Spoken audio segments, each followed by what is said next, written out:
প্রিয়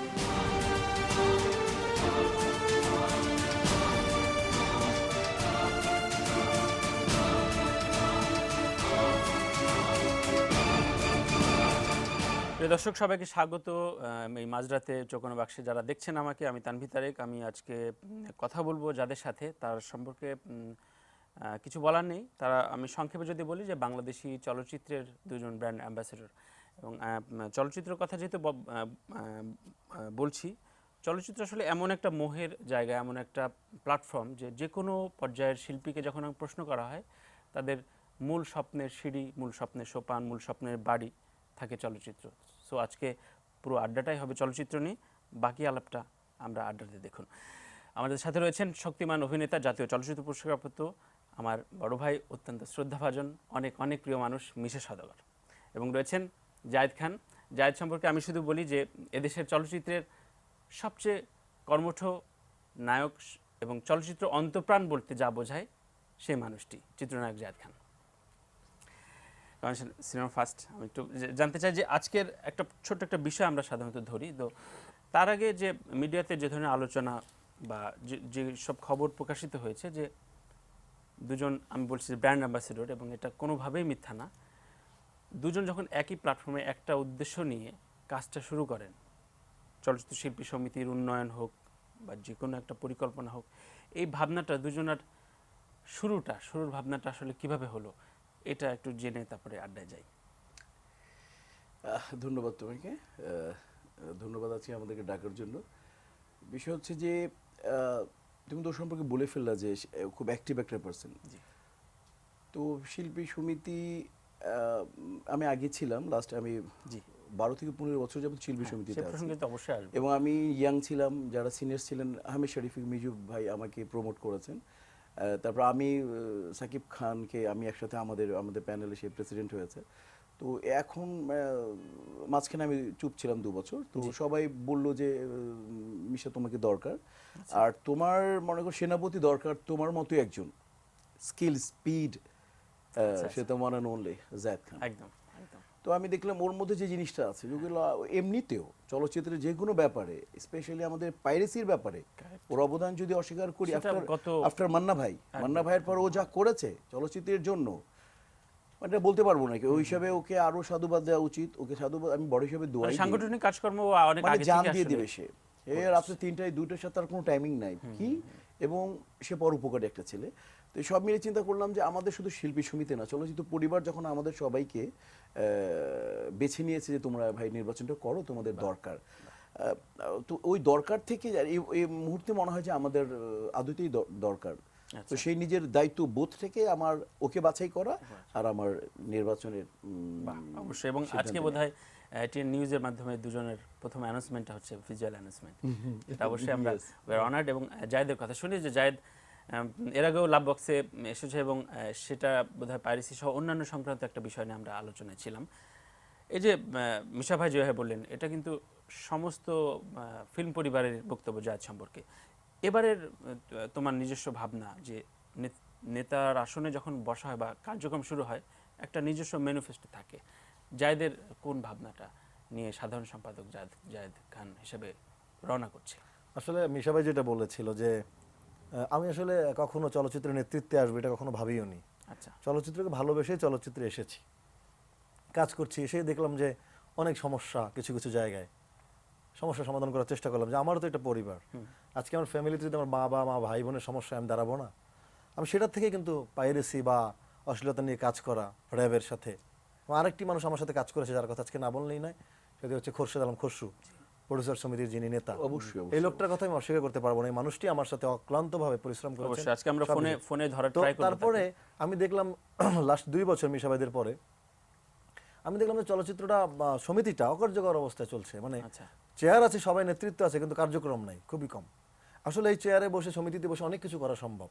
আমি বিভিন্ন জায়গায় গেলাম, দেখলাম যে আসলে একটাই সমিতি বাংলাদেশে, বাংলাদেশ চলচ্চিত্র শিল্পী সমিতি, এবং এখানে থেকে অনেক কিছু কাজ করার আছে চলচ্চিত্রের উন্নয়ন কল্পে, শিল্পীদের উন্নয়ন কল্পে। কেউ করছে না। আচ্ছা, এখানে আমি দুজনের কাছে একটা ছোট প্রশ্ন রাখতে চাই। সমিতি নির্বাচন হচ্ছে, প্রডিউসার ইলেকশন হবে কিন্তু হচ্ছে না, পরিচালক সমিতির কি হচ্ছে বা কি কার্যক্রম হচ্ছে, কিছু বনভোজনে, এগুলো আসলে যারা সাধারণ মানুষ যারা ভান্ডারিয়া থেকে, যারা কিশোরগঞ্জ থেকে, শরীয়তপুর থেকে দেখছে, তারা তো সমিতি বোঝার দরকার নেই, রাইট। তারা চলচ্চিত্রের পর্দায় কি হচ্ছে সেটা। তো একটু স্পেসিফিকভাবে আমি দুই নেতার কাছ থেকে শুনতে চাই যে চলচ্চিত্রের এখনকার অবকাঠামোটা কি, আর আপনারা কি চাইছেন করতে। বড় ভাই বলুন, বড় ভাই একটু প্লিজ। প্রথমত হচ্ছে অবকাঠামো, যেটা তুমি চলচ্চিত্র পরিবারের একজন সৈনিক, আমি জানি তানভীর তুমি নিজেও। ইত্তেফাক আমাদের রক্তরন্ধ্রে, তুমি ইত্তেফাকের একজন প্রতিনিধি। আগে ছবি প্রচার প্রসার, ছবি ব্যবসা এরকম ছিল। আমাদের স্টার্ট করে এই সময় 1500 হল ছিল। কোনো ছবি আমরা ফ্লপ ছবি শুনতামও না, ফ্লপ ছবি হবে, ফ্লপ ছবি না শুনিনি কখনো। হিট, সুপারহিট, বাম্পার হিট, তারপরে সোসো। তো ওই জায়গা থেকে আজকে চলচ্চিত্রে কোনো পত্রিকাতে কখনো অ্যাড যায় না। তো চলচ্চিত্রের এই যে অবকাঠামোটা আজকে দুর্বল হতে হতে হতে এই জায়গাটা আসছে। এর জন্য দরকার ছিল পরিচর্যা আর প্রপার টিচার বা লিডার বা নেতার দরকার ছিল সব জায়গায়, সমস্ত ওয়ার্ডে, শুধুমাত্র শিল্পী সমিতিতে না, সব জায়গায়। আমরা যখন এর আগে যখন আমরা যখন এসেছিলাম তখন কিন্তু নেতৃত্ব ছিল। নেতৃত্বের জন্য নেতৃত্ব খুব ইজি ছিল টু কন্ট্রাক্ট দ্য গভর্নমেন্ট আর সরকার, খুব ইজি ছিল তখন। যে কোনো আমাদের প্রবলেম হলে আমরা বলতাম, খুব সহজে সেটা হয়ে যেত। কিন্তু বিগত দিনে এই আমি মনে করি নেতৃত্ব শূন্য হওয়ার দারুণ আমাদের কিছু ঘাটতি আছে, আমাদের কিছু কমতি ছিল। সব মিলিয়ে এই অবকাঠামোটা আমরা তৈরি করতে পারিনি, যার দরুন আজকে চলে আসছে যৌথ প্রযোজনা। এবং যৌথ প্রযোজনার যে নিয়ম নীতি সেটা মানা হচ্ছে না, সেটা ইন্ডিয়ান ছবি চলে আসতেছে, কখনো শুটিং হচ্ছে না। আমাদের শিল্পীরা বসে আছে, তুমি খুব ভালো করে দেখেছো যে তুমি এখন যদি এফডিসিতে যাবে মানে শ্মশান বাড়ি চলে এসেছি। একদম একদম। তো এই সব মিলিয়ে ভালো একটা পয়েন্ট আসলে থেমেছেন। আমাদের সাথে খুশু ভাই আছেন, তার কথা শুনে আমরা আবার আড্ডায় আসি। খুশু ভাই, সালাম জানাচ্ছি আপনাকে এবং আমাদের সাথে আড্ডায় অংশ নেবার জন্য স্বাগত জানাচ্ছি। আমার মনে হয় আড্ডাটা আপনি দেখছেন এবং এই প্রসঙ্গে যদি একটু বলেন, যে প্রসঙ্গে যে এখনকার অবকাঠামো এবং এর উন্নয়নে কি করা যায়। অ্যাকচুয়ালি আমরা তো হচ্ছে যে 35 যুগের থেকে আমরা ডিজিটাল যুগে পদার্পণ করছি। তো আমাদের সরকার কর্তৃক ঘোষিত ডিজিটাল বাংলাদেশ, তো সারা বাংলাদেশেই ডিজিটালের জোয়ার চলছে, কিন্তু আমি বলবো যে আমাদের চলচ্চিত্রে ডিজিটালের সিটে ফোটাও লাগে নাই এখন পর্যন্ত। তো আমরা চেষ্টা করে যাচ্ছি, বিশেষ করে আমরা চাচ্ছি যে আমাদের এফডিসিতে এই চলচ্চিত্র এখন একটা বেসরকারি সংস্থার হাতে জিম্মি। এত বড় একটা রাষ্ট্রীয় একটা প্রতিষ্ঠান একটা বেসরকারি সংস্থার কাছে জিম্মি হয়ে গেছে। কিন্তু এখানে একটা প্রশ্ন খুশু ভাই, যে এই জিম্মি বা বেসরকারি সংস্থার বিষয়টা কিন্তু গত 4 থেকে 5 বছর ধরে আমরা শুনে আসছি। চলচ্চিত্র শিল্পী এত বড় একটা পরিবার, এত বড় একটা ইন্ডাস্ট্রি কি এতই দুর্বল যে এই যে জিম্মি শব্দটা 5 বছর 6 বছর ধরে আমরা বিলং করতে থাকবো? আপনি কি বলেন, মানে এটা কি কখনো এই অচলায়তন কি ভাঙবে না, ভাঙার না? আমরা বলেই যাচ্ছি, আমরা সমস্ত ফোরামে বলে যাচ্ছি, আমরা সাংবাদিক সম্মেলনে বলে যাচ্ছি, টেলিভিশনে টক শোতে বলে যাচ্ছি, সব জায়গায় সরকারকে বারবার বলছি যে সরকার যেহেতু ডিজিটাল বাংলাদেশের একটি মানে ডিজিটাল বাংলাদেশ গড়ার লক্ষ্যে সরকার আগাচ্ছে, তো সেখানে আমরা যে আমাদের চলচ্চিত্র ডিজিটাল নেই এবং ডিজিটালের নামে ই সিনেমা, যেটা ইলেকট্রনিক্স সিনেমা, যেটা প্রজেক্টরের মাধ্যমে হচ্ছে একটা বেসরকারি, সেখান থেকে আমরা জিম্মি দশা থেকে আসলে আমাদের দুর্ভাগ্য যে আমরা পারছি না, সরকারকে বলছি। কিন্তু আমাদের যেটা দরকার সেটা হচ্ছে এই মুহূর্তে সেন্ট্রাল একটা সার্ভার করে এবং হলগুলোতে ডিজিটাল করে এবং দ্রুত গতির ইন্টারনেট, এই তিনটা ব্যবস্থা যদি আমাদের এখন অবশ্যই। আমি শেষ প্রশ্নে যাচ্ছি খুশু ভাই। মিশা সওদাগর এবং জায়েদ খানের এই নতুন উদ্যোগ এবং নতুন কমিটি হিসেবে যাত্রা শুরু, এবং তাদের সম্পর্কে আপনি আপনার প্রত্যাশা ছোট্ট করে যদি বলেন। যে আমি বলবো যে চলচ্চিত্র পাগল যদি কোনো ছেলে থাকে, যে ছেলেটা ঢাকা বিশ্ববিদ্যালয় থেকে পাশ করে ও সেনাবাহিনীতে চাকরি পেয়েছিল, সেখানে না করে সে চলচ্চিত্রে আসছে, এই ছেলেটা সারাক্ষণ চলচ্চিত্রের জন্য তার মানে মনোপ্রাণ নিবেদিত থাকে, সে হচ্ছে আমাদের জায়েদ খান।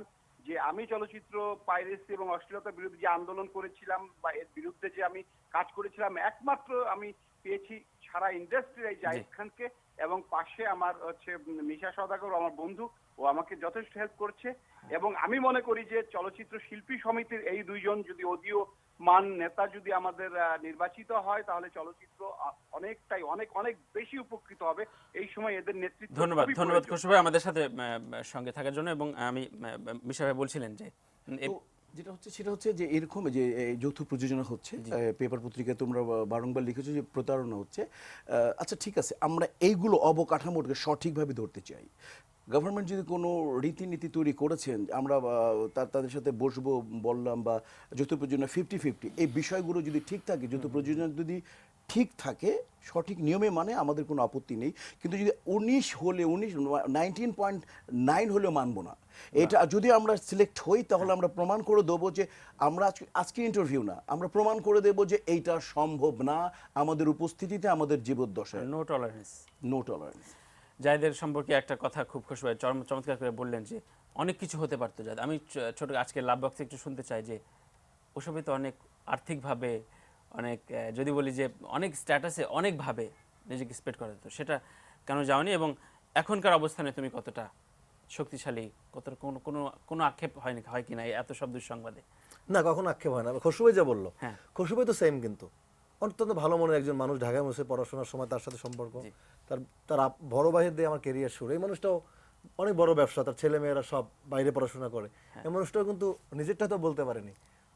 এত কিছু ভিড়েও এই মানুষটা কিন্তু অনেক পলিটিক্স এবং জনপ্রিয় ভোটে কিন্তু নির্বাচিত হয়। আচ্ছা, অনেক সময় অনেক আড্ডাতে বলা হয় বা অনেক সিনিয়র অভিনেতা অভিনেত্রীরা বলেছেন যে ঘরের খেয়ে পরের।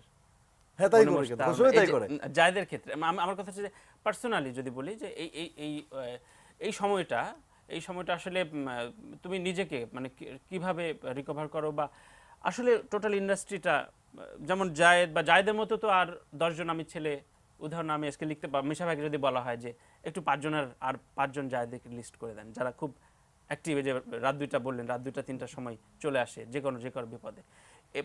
একটু টোটাল তোমার পরিবার সম্পর্কে, মানে শোবিজ পরিবার সম্পর্কে একটু যদি। আসলে আমি এটার প্রতি এতটা দুর্বল হয়ে গিয়েছি, ভালোবাসা জন্মে গিয়েছে, ভাবতে পারিনি কিছু। আপনি যা বললেন, অনেক সময় অনেক দুঃসংবাদ, অনেক নেগেটিভ অনেক কিছু দেখি, তারপর মনে হয় যে আসলে এর মধ্যে থেকে আসার আলো হয়তো বা দেখতে হবে। এখানে যেহেতু এসেছি, আপনি যেটা বললেন অনেক কিছু হতে পারতাম। সর্বোচ্চ বিদ্যাপীঠ থেকে এসে পড়াশোনা করে এসে মনে হচ্ছে আমার মেধাটা এখানে কেন কাজে লাগাবো না। আমার মনে হয় আমার মতো যদি আর 10 জন ভাবে, হয়তো আমাকে দেখে আর 10 জন যদি ফলো করে, হয়তো আমি সেটা উদাহরণ হয়ে থাকবো। এই যে দেখেন, আজকে এই ভালোবাসার থেকে মিশা সওদাগরের মতো একজন নামাজি, হাজি এবং ভালোবাসার মানুষ পেয়েছি, তো এসে আমার পাশে হাতটা ধরেছে এবং যে না জায়েদ, এখন তো আরো ভালো লাগছে। মিশা ভাই বলছিল যে আমি তোর হাত ধরা দেখি তোর এখন শক্তিশালী মনে হচ্ছে না। বলছি অনেক। এবার একটু মিশা ভাইকে একটু জানতে চাইবো যে মিশা ভাই দীর্ঘ অভিজ্ঞ একজন মানুষকে আমরা আজকে পেয়েছি আপনাকে এই সিটে। সেক্ষেত্রে বলি যে কমিটি বা শিল্পী সমিতির সাথে আপনি দীর্ঘদিন জড়িত, এবং গত কমিটির সাথে আপনার সাথে কিন্তু শাকিব খান ছিলেন, এবং একটা প্যানেল কিন্তু ছিল। সেটা প্যানেলটা ভেঙে আজকে একটা নতুন ফ্রেম দেখা যাচ্ছে। অবশ্যই সেটা একটা কারণ আছে। একটা কারণ কি একটু বিচ্যুতি বেশি হয়ে যাচ্ছে কিনা, যে আপনার দলের বা আপনারা যেই ভয়েস রেজটা চাচ্ছেন সেটা থেকে একটু মানুষের সংখ্যা কমে যাচ্ছে কিনা? চিত্রনায়ক শাকিব খান বলি, বা অন্য নায়ক বলি, বা অন্য কোনো প্রডিউসার বলি, বা অন্য কোনো পরিচালক বলি, আপনার কাছে কি মনে হয় সংঘবদ্ধতা কি বাড়ছে দিন দিন, না একটু ভেঙে যাচ্ছে? না, আমার মনে হয় এটি সমন্বয়হীনতার অভাবে আজকে চলচ্চিত্রের পারফরমেন্স আর অন্যান্য সমিতিরও, মানে আমি বলবো যে আমাদের টোটাল চলচ্চিত্র পরিবার এবং আমাদের শিল্পী সমিতি সমন্বয়হীনতার মধ্যে ভুগছি আমরা। এই জন্য we need a proper leader in every sector very early. So আমরা যদি এটা করতে পারি তো ওইরকম আমি বলবো, আমি তো আসলে ওপরে থুতু ফেললে আমার গায়ে পড়বে। শিল্পী সমিতিকে নিয়ে আমি কোনো কথা বলবো না, কারণ শিল্পী সমিতি এখন যারা কর্ণধার, আমার বন্ধু অমিত হাসান, আমার ছোট ভাই সাকিব খান, মানে আমার প্যানেল থেকে আমরাই ছিলাম, আমার ক্যাবিনেট থেকে উনি সভাপতি ছিলেন। তো হয়তোবা আমার মনে হয় হয়তোবা ওনাদের সমন্বয়হীনতা ছিল। এই জন্য আজকে যেমন আমাদের বিভিন্ন সমন্বয়হীনতার জন্য গভর্নমেন্টের সাথে আমরা সব মিলে আমাদের টোটাল পরিবারের কাজটা সে মানে অবকাঠামোটা তৈরি করতে পারছি না। ঠিক শিল্পী সমিতির হয়তোবা কিছু তো প্রবলেম থাকতে পারে, যে হয়তো সমন্বয়হীনতার জন্য ওনারা ভালো কিছু করতে পারে, চমৎকার করে বলতে পারি, বাট আমি আশা করি ছোট বিরতি নিয়ে এসে বাকি আড্ডা আমরা সারি। প্রিয় দর্শক, বুঝতে পারছেন খুব এখনকার সময়োপযোগী একটা আড্ডা নিয়ে আমরা আজকে আলোচনা করছি। ছোট্ট একটা বিরতি নিয়ে ফিরছি বাকি আড্ডায় সঙ্গে।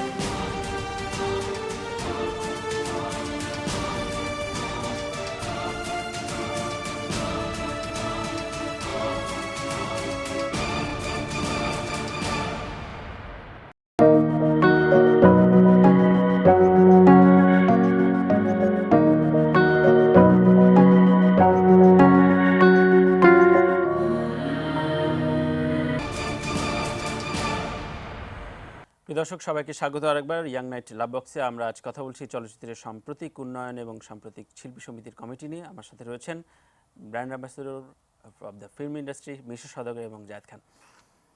আমি একটা প্রসঙ্গে একটু জানতে চাই যে গত আজকে এবং কালকে বোধহয় যে নতুন কমিটি হবার পর আসলে সিনিয়রদের এত উচ্ছ্বাস এবং সোহেল রানা থেকে শুরু করে ডিপজল ভাই সবাই যে একটা নতুন প্যাটার্ন দেখছি যে সভাপতি সাধারণ সম্পাদককে নীতিগত সমর্থন করা এবং সবাই এই বিষয়টা একটু দুজনের এক্সপিরিয়েন্সটা একটু শুনতে চাই। মিশা ভাই আমি আগে বলবো? জি প্লিজ। ও আগে বলবো। আসলে যে কোনো কারণে গত নির্বাচনের যে কোনো একটা বিষয় নিয়ে আমি একটু অভিমানী আলাদা ছিলাম, কিন্তু আমার যারা আমাকে মিশা সওদাগর বানিয়েছে, আমার পরিচালক, আমার প্রযোজক, আমার ক্যামেরাম্যান, আমার শিল্পীরা, আমার সিনিয়র্সরা, আমার জুনিয়র্সরা, আমার সমসাময়িকরা, এদের সবার বক্তব্য হচ্ছে যে আমি কিন্তু কখনো আপোষ করি না, আর আমি একটু প্রতিবাদী। এই জন্য আমি একটাই ছবি বানিয়েছিলাম, ছবির নাম ছিল প্রতিবাদী মাস্টার। তো বললো, মিশা তোমার তো ইনশাআল্লাহ সুবহানাহু ওয়া তাআলা সবই দিছে, তো আমার মনে হয় তোমার এখন এই বিষয়ে একটু হালটা ধরা উচিত, কারণ অনেক অনিয়ম, অনেক যা ইচ্ছা তাই হয়ে যাচ্ছে, একটু তো দাঁড়ানো উচিত, কারণ ইন্ডাস্ট্রি তো আমাকে বানিয়েছে, আমি তো আর নিজে তৈরি হতে পারিনি।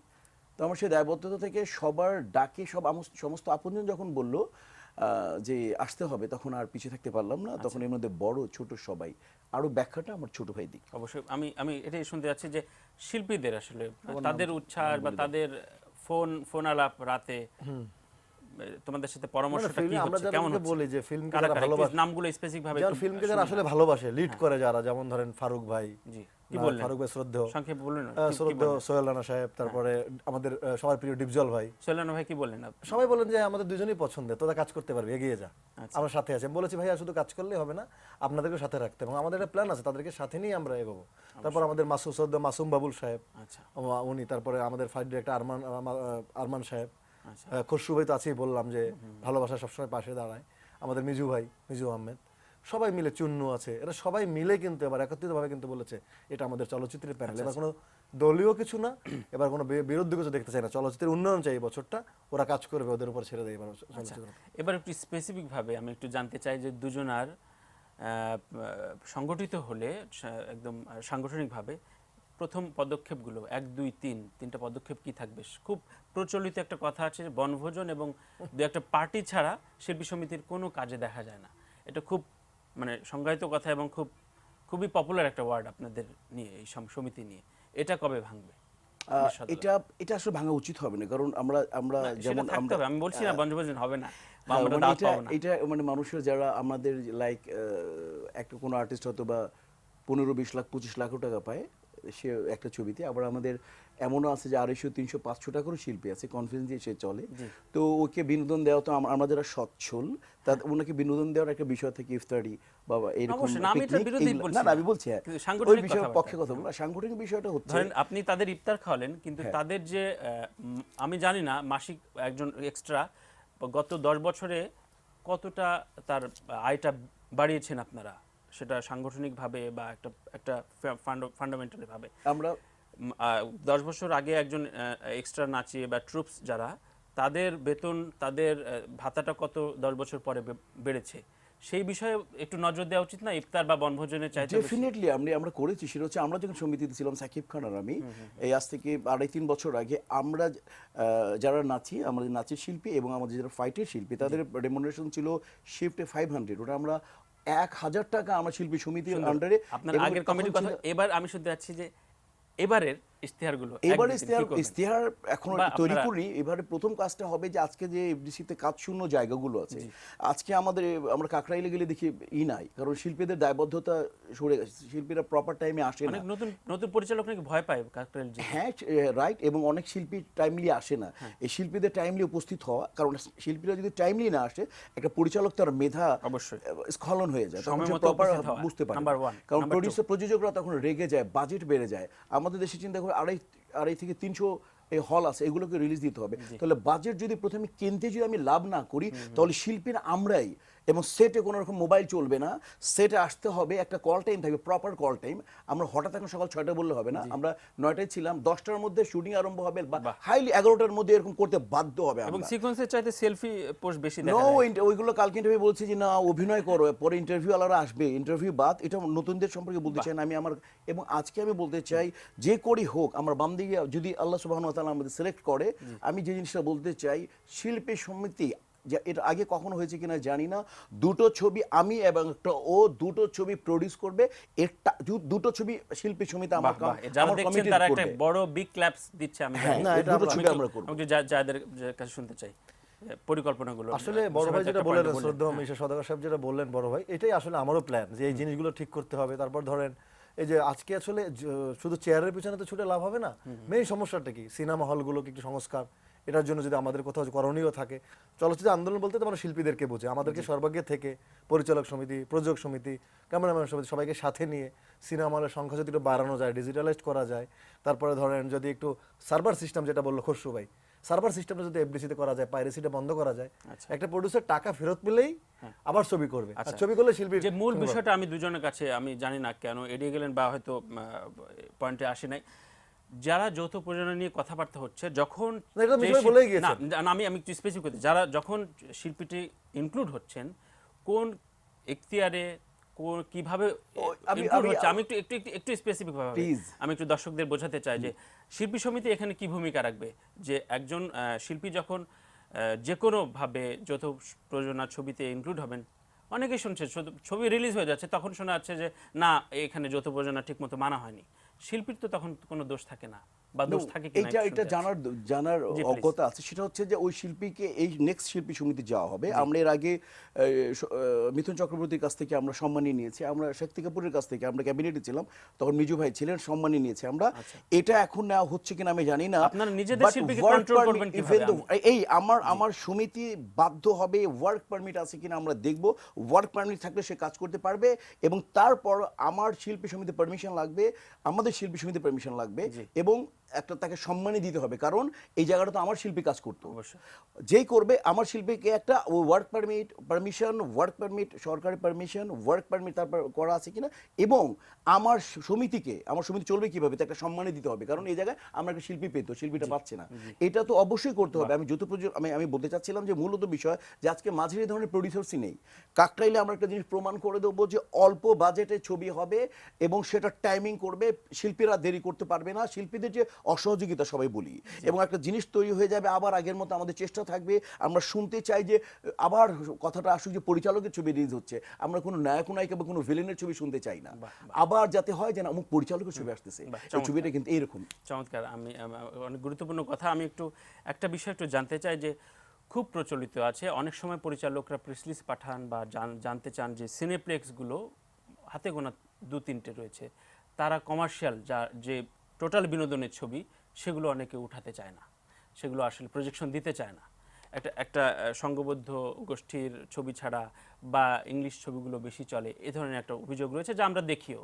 সেসব বিষয়ে শিল্পী সমিতির কোনো উদ্যোগ, বা জায়েদ খানের ছবি বা কমার্শিয়াল মিশা সওদাগরের ছবি, যেই ছবিগুলো বাণিজ্য দেয়, যে সেগুলো আপামর জনগোষ্ঠীকে বিনোদন দেয়, সেই ছবিগুলো কিন্তু সিনেপ্লেক্সে কম। এগুলো নিয়ে আমরা কাজ করবো। আমার বড় ভাইয়ের সাথে হিসেবে আলাপ হয়েছে, সবটা সেক্টরে, সব সেক্টরগুলোতে আমরা কাজ করব। আমরা ওনাদের কাছে সুন্দর করে বলবো, বোঝানোর চেষ্টা করবো, কারণ ওনারা যখন এই সিনেপ্লেক্সগুলোর অনুমতি নিয়েছেন, ওনাদের কথা ছিল, এই অনেকগুলো হল দেওয়া হয়েছিল যে এখানে ইংলিশ ছবি চলবে, এখানে বাংলা যে ছবি সপ্তাহে রিলিজ হয় তারা চালাতে বাধ্য। এখন হয়তো তারা যেটা বললেন, একটা বিশেষ গোষ্ঠীর ছবি চালায়। আমরা কিন্তু এটা নিয়ে তাদের সাথে কথা বলবো, বোঝানোর চেষ্টা করবো যে আমাদের ছবি, যেহেতু উনি বাংলাদেশি মানুষ, আমাদের বাংলা ছবিগুলো চালাবে। ওনাদের সেন্সর শিফট করা আছে, ওনারা সেন্সর করেই চালাবে। আমার জানা মতে 70-30 একটা রেশিও আছে, বাংলাদেশি ছবি 70%। কিন্তু আদতে কি কোনো সংগঠন কি এটার মনিটরিং করে? না, কেউই করে না এগুলো। আমি আপনাকে বলেছিলাম যেটা মিশা ভাই, সদ্য মিশা ভাইয়ের সাথে, আসলে আমাদের সবকিছুগুলো কিন্তু পিছনে চলে যাচ্ছে শুধু মনিটরিং এর কারণে, আর কিছু না। আমাদের অবস্থা হয়ে গিয়েছে, আমি চেয়ারে বসে আমি ঠিক আছি, আমার ছবিটা চলছে, আচ্ছা অন্যগুলো কি হবে। এবার একটু জানতে চাই এই বিষয়গুলো প্রবলেম। চেয়ারে যে বসার পরিকল্পনা বা একটা ম্যানিফেস্টো নিয়ে আগাচ্ছেন, প্রডিউসার ইলেকশনের কথা যদি বলা হয় বা অন্যান্য ইলেকশনের কথা যদি বলা হয়, চেয়ার পর্যন্ত আসলে গড়ায় না বিষয়টা। তো এটা শিল্পী সমিতির ক্ষেত্রে আমি আজকে একটু কমিটমেন্ট রেকর্ড করতে চাই, লাইভে দেখুক দর্শকরা, যে এই ইলেকশনটা একদম ফান্ডামেন্টালি হবে এবং সেটা আপনারা যা যা বলে গেলেন সেটা আপনারা করবেন, কারণ প্রডিউসার ইলেকশনের অনেক ধরনের আসলে মানে ব্যাখ্যা রয়েছে, যেটা আসলে আজকের আলোচনায় আমি একটু মিশা ভাইকে বলতে চাচ্ছি সেটা যে হচ্ছে যে এই ইলেকশনটা হবে এবং আপনারা অবশ্যই হবে, কারণ এখানে একটু পার্থক্য আছে। মানে প্রডিউসার অ্যাসোসিয়েশন হচ্ছে বিজিএম এর আন্ডারে, আর আমরা তো হচ্ছে সোশ্যাল ওয়েলফেয়ারের আন্ডারে। তো আমাদের এটা সেবামূলক, আমাদের একটা রাজনৈতিক একটা দল, আমাদেরকে সেবা দিব আমরা, বিনোদন থাকবে আমাদের। শিল্পীদের এই সংরক্ষণের জন্য শিল্পী সমিতি, তো আমাদের বিষয়টা কিন্তু কোনো ব্যবসায়ের সাথে জড়িত না। তার কাছে হচ্ছে প্রডিউসার অ্যাসোসিয়েশন তো এটা বিগ ডিল আমাদের, ওটা তো অনেক বিগ ডিল। ওরা তো মেম্বার হচ্ছেন বিজিএম এর। তো আমরা তো কাজে হচ্ছে আমাদের সাথে ওনাদের পার্থক্য আছে। আমাদের শিল্পী সমিতির নির্বাচনটা আসলে এত কঠিন বা জটিল না, আমাদের আসলে মালা বদলের। এই আমাদের ভাই ব্রাদার যারা কেউ আমার জায়গায় আমার বন্ধুকে দিবে, বা আমার বড় ভাইকে দিবে, বা আমার ছোট ভাইকে দিবে, বা কখনো আমাকে দিবে, এটা আমার জাস্ট শিল্পী সমিতির নির্বাচন হচ্ছে অন্যান্য সমিতি থেকে। আমাদের শিল্পী সমিতির নির্বাচন হচ্ছে মালা বদলের পালা। এখানে কোনো জটিলভাবে কোনো, অর্থাৎ আপনারা একটা সম্প্রীতির একটা ঐক্য করতে চান, সেটা নিয়ে কাজ করতেন। সেই কাজের শক্তি দিয়ে আমি যাদেরকে জানতে চাই যে সেই কাজের শক্তি দিয়ে কি তিনটা সংগঠন এক করা যায় না, যে আপনারা সংঘবদ্ধভাবে অ্যাক্টিভলি থাকেন, বা আপনারা যেহেতু প্রডিউসার ইলেকশন মিশা ভাই বলেন, আমরা সবাই জানি যে সবচেয়ে বড় সবচেয়ে শক্তিশালী সংগঠন, যে সংগঠনটি অকার্যকর হয়ে রয়েছে। অকার্যকর হয়েছে না, অকার্যকর করা হয়েছে, যেটা সেটা আমি বলতে পারি না, আমি এই সিটে বসে। আমি একটু যাদের কাছে শুনতে চাচ্ছি যে এই তিনটা সংগঠন কি একভাবে একতাবদ্ধ করা যায় কিনা? হ্যাঁ অবশ্যই যায়, কেন এখন কিন্তু কাজ করছি আমরা। দেখেন আমরা কিন্তু এই যে আজকে যে আমরা যে দুইজন নির্বাচন করার চিন্তা করছি, এটা কিন্তু আমাদের দুইজনের ডিসিশন না, এর সাথে কিন্তু প্রযোজক সমিতি আছে মিলে, এর সাথে কিন্তু পরিচালক সমিতি মিলে আছে। এবং আমি সবে বরাবরই বলে এসেছি, এই তিনটে সমিতি একত্রে মুভ করলে, কোথাও যদি আমরা এগোই, সব অপশক্তি ধ্বংস হয়ে যাবে। আমরা একটা শেষ পর্যায়ে চলে এসেছি বিশা ভাই। এই যে এখন একটা নতুন দায়িত্ব, মানে টোটাল দায়িত্ব নিয়ে আপনি অনেক আগে থেকে কাজ করছেন, এতে পার্সোনাল অনেক ছবির শিডিউল নষ্ট হয়ে যায় না? আর্থিকভাবে আপনি ক্ষতিগ্রস্ত হন না? আমি এবার যে প্রেসিডেন্ট নির্বাচন করার যে সিদ্ধান্তটা নিয়েছি, সেটা হচ্ছে আমি এখন মানে একটু আমি ওল্ড, ও হচ্ছে gold, but old is gold হবো ইনশাল্লাহ। তো ও দৌড়াবে, আমি ওকে বলবো স্টেপটা এত নিবি, প্রথম 50 মিটার এমনি নিবি, তারপর 70 মিটার এমনি, তারপরে ভীষণ বোল্ট হবি, আমি কোচই থাকবো, ও দ্রুত হোক। তো বিষয়টা হচ্ছে যে এই ছবির সংখ্যা কমিয়ে ফেলেছি, আর আমার তো এখন তো আল্লাহ যা দিয়েছেন একাধিক জাতীয় পুরস্কার সব মিলিয়ে নাম ধাম, আমি ছবির সংখ্যা এমনিতে কমিয়ে দিয়েছি। আর ছবি দেখে করব, সব মিলিয়ে যে আমার এখন একটা পর্যাপ্ত সময় বেরিয়ে হবে, যেটা প্রপার ওয়েতে, শুধু সিটের জন্য না, আসলে সিটকে ব্যবহার করার কি ভালো বলে যে সময় থাকবে, দিক থাকবে, এটার জন্য আমার সময়কে রেখে আমি এই নির্বাচন করার সিদ্ধান্ত নিয়েছি। চমৎকার। এবং দুজন শিল্পী রয়েছেন, আমি শেষ পর্যায়ে একটা প্রশ্ন জানতে চাইবো। ফেসবুকে অনেক সময় অনেক আলোচনা হয়, অনেকে অনেক কথা বলেন যে মিশা সওদাগর, জায়েদ খান যারা যে কমার্শিয়াল ছবিতে অভিনয় করেন, সেই ধরনের গল্পের অনেক বাতুলতা থাকে, অনেক ধরনের কথা তোলা যায়।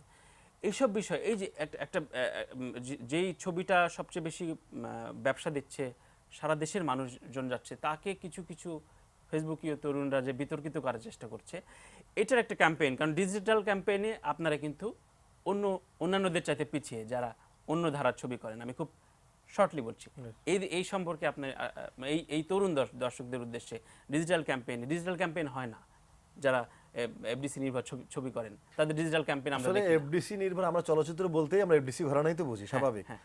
আর যারা আসলে তারা নিজেরাই তৈরি করে এটাকে একটা বিকল্প দ্বারা ছবি বলে এটাকে আলাদা করে দিচ্ছে। আর দেখবেন ফেসবুকে যেসব তরুণরা ম্যাক্সিমাম লেখে, তারা ম্যাক্সিমাম কিন্তু হলে যায় না। আর দেখবেন আমরা যারা যে ছবিটা আমাদের 64টা জেলায় না চলবে, মিশা সওদাগর সারা বাংলাদেশে গুলশানে চললেও যা, গ্রামে অঞ্চলে, এবং তাদেরকেও হলে ফেরাবেন সেই প্রত্যাশা রাখছি। আমি মিশা ভাইকে দর্শকদের উদ্দেশ্যে ছোট্ট করে যদি একটু বলেন, আমরা শোটা শেষ করব। দেখুন, শুধু আমরা ভালো ছবি বানাবো, আমরা ভালো অভিনয় করব, আমাদের প্রযোজকরা টাকা লগ্নি করবে, আমাদের প্রশাসনে পাইরেসি বন্ধ করবে, আর আপনারা শুধু বসে বসে টিভিতে বাংলা ছবি দেখবেন না, আপনাদের কিছু দায়িত্ব রয়েছে। চলচ্চিত্রকে বাঁচান, বাংলা চলচ্চিত্রকে বাঁচান, বাংলা ছবিকে বাঁচান, হলে যে ছবি দেখুন। আর আপনি যখন ছবি দেখবেন, আপনার ভাই সবসময় ফার্স্ট সেকেন্ড থার্ড নাও হতে পারে, আপনাকে মনে রাখতে হবে আপনার ভাই সবসময় ফার্স্ট সেকেন্ড থার্ড নাও হতে পারে, কিন্তু আপনার ভাই আপনার ক্লাসে সম্মানজনক রেজাল্ট করছে কিনা সেটাই দেখেন। আমার মনে হয় আপনার ভাই তো আপনার রক্ত, আপনার ভাই তো আপনার দেশ, আপনার ভাই তো আপনার মা বাবা, ভাই বোন, সংস্কৃতি, আমার মন্দির, আমার মসজিদ অস্বীকার করে অন্য কোথাও যেন না। সবাই ভালো থাকুন, পৃথিবীর সবাই সুখী থাকুন। বাহ, চমৎকার। ছোট্ট করে যদি জায়েদ just 30 আসলে সেকেন্ড আমাদের যদি জন্য সবাই দোয়া করবেন, আমাদের চলচ্চিত্রের জন্য। আর এবার আমরা দুইজন বড় ভাই ছোট ভাই মিলে একটা ভালো উদ্যোগে নিয়ে কাজ করতে যাচ্ছি, যেখানে আমাদের স্লোগান হচ্ছে নীতিগতভাবে আমরা এক। স্লোগান আমাদের এটাই স্লোগান, সবাইকে সাথে নিয়ে বাংলা চলচ্চিত্রের উন্নয়নে কাজ করব। বাংলা চলচ্চিত্র বিশ্বের দরবারে মাথা উঁচু করে দাঁড়াবে। আর বড় ভাইয়ের সাথে তালে তাল মিলিয়ে আমি বলবো, হলে এসে বাংলা চলচ্চিত্র দেখবেন এবং বাংলা চলচ্চিত্রের সাথে থাকবেন। সবাইকে অনেক অনেক শুভেচ্ছা। প্রিয় দর্শক দুজনকে ধন্যবাদ এত চমৎকার আড্ডায় অংশ নেওয়ার জন্য। এবং দর্শকদের উদ্দেশ্যে বলবো যে শিল্পী সমিতি নির্বাচনে যারা অংশ নিচ্ছেন, ভোট দেবেন শিল্পীরা, আপনারা ভোট দেবেন কিন্তু মূল জায়গায়। আপনারা নিজেরা টিকিট কেটে হলে গিয়ে যখন ছবি দেখবেন, সেটা হবে মূল ভোট, মূল ভালোবাসার জায়গা। আমি সেই প্রত্যাশা রেখে প্রতি পর্বে এই একই কথা বলছি, যাতে আপনাদের কানে শুধু না, মনে বিবেকে এটা নাড়া দেয়। সবাইকে শুভেচ্ছা।